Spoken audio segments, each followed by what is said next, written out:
Qorxum sevməkdəndir. Qorxum sevməkdəndir, bir də Allahdan. Üstümə tökülən nisgillahdan.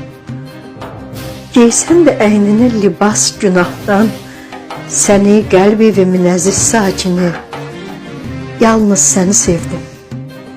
Yalnız səni sevdim, sevdiyim kimi. Aşıq olub, dərdə düşən ürəkdir. Təsəlli söz, dərd əhlinə dirəkdir. Sevənlərin etibarı gərəkdir. Danıb etibarı versən də qəmi, yalnız səni sevdim. Yalnız səni sevdim. Sevdiyim kimi. Haqsızlıqlar diz çökər ədalətə. Mərd olanlar yol açar səadətə. Baharam, baharam, qul oldum bir məhəbbətə.